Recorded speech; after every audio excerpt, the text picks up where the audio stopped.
want to come to a place with a beautiful woman and happy people, you have to come to Miami. I love the weather, I love the vibe, the people, there's always something to do. The pimp it down. One whose unlikely journey to the bench began as the Heat's video coordinator in 1995. Roll it, get, roll it, get, roll it, get. I always joked that Coach Riley didn't know my name the first 2 years I worked for the Heat. I was pretty much seen and not heard. It took a few years before he actually called me by name. But Erik Spoelstra made sure he was never far from Riley's watchful eye, and the young apprentice quickly climbed the organizational ladder.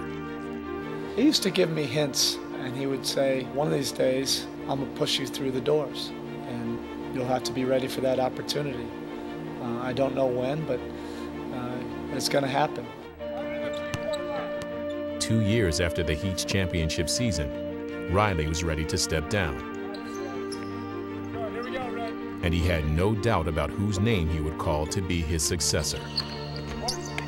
Nobody ever gets any head coaching experience until they become a head coach. But most of the guys who end up becoming head coaches and successful head coaches have spent years and years and years plying their trade and getting better. And Erik has spent the last 13 years in this Heat organization, getting the opportunity for this day. And I just, without any further ado, want to introduce the new head coach of the Miami Heat, Erik Spoelstra. Riley's faith was rewarded. In 2009, Spoelstra led the Heat to the most dramatic single-season turnaround in franchise history, and the best ever engineered by a rookie coach. But perhaps his biggest accomplishment isn't measured by wins and losses. It's been how his players respond to his humility and passion. He still has the mentality that he's a guy who worked his way up. When you see him, you go out your head coach, and the guy who's leading the way for you as a leader, you have no reason to have none either. I like the challenges of trying to motivate or trying to connect with players, trying to find out what pushes them, managing personalities to come together to create something that's bigger than the individual. Soon, his coaching philosophy will be put to its greatest test as opening night is bearing down.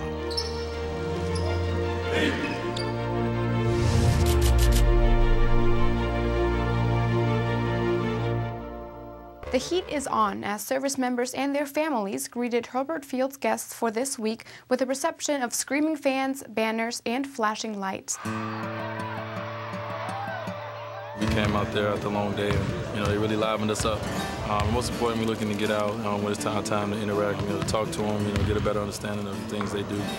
Ready, run! We felt honored to be here, which is such a special place, and we figured as much interactive communication we have with the troops here, that it could only help rub off on our players.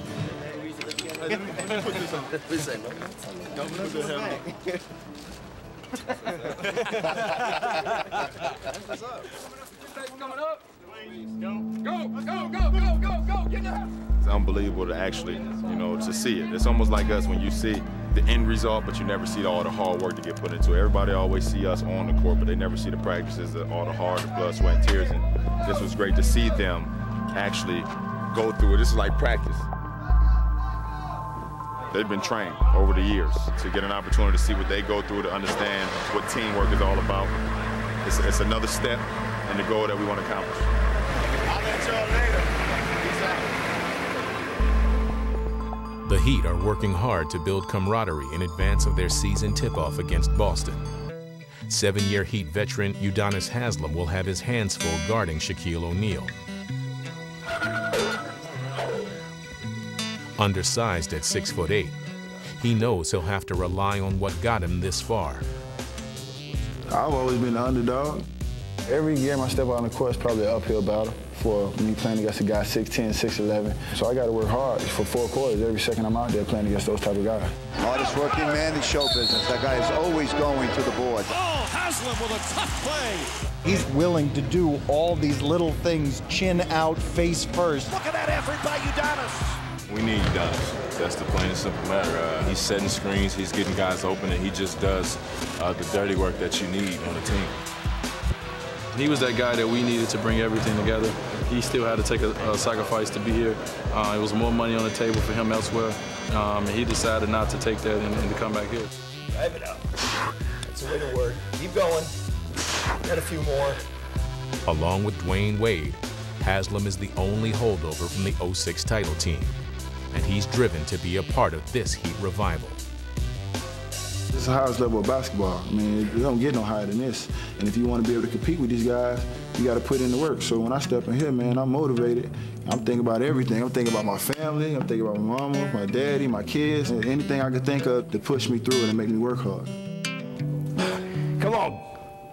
Get one more.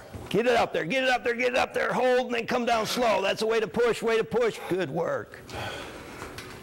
See, you can do it.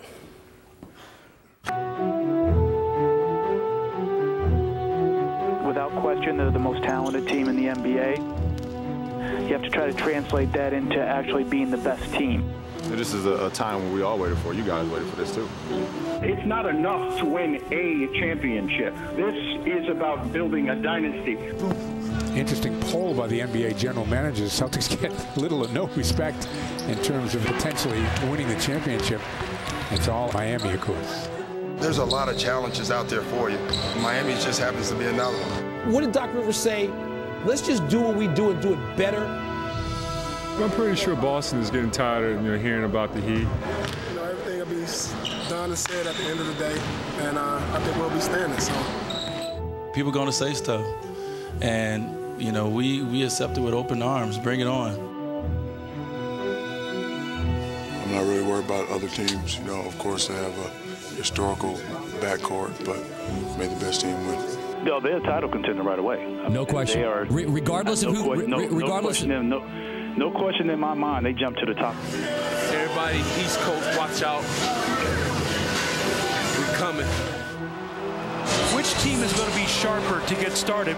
It's a changing of the guard now. Our big three are bigger. Miami's going to lose big, they're going to lose hard, and the Celtics are winning it all this year. All there's been so far is talk, but we know that we have to go through the battle. We have to go through the journey. I think they're clearly the best team in the East. They will be in the mix for a long time to come. We know that the first game of the season is going to be like a playoff type intensity, and we know their crowd is going to be ready. Well, the jungle's going to be rocking. I'm not even worried about that. You already know what it is. On October 26th, talk will become action, and a new march toward history will begin.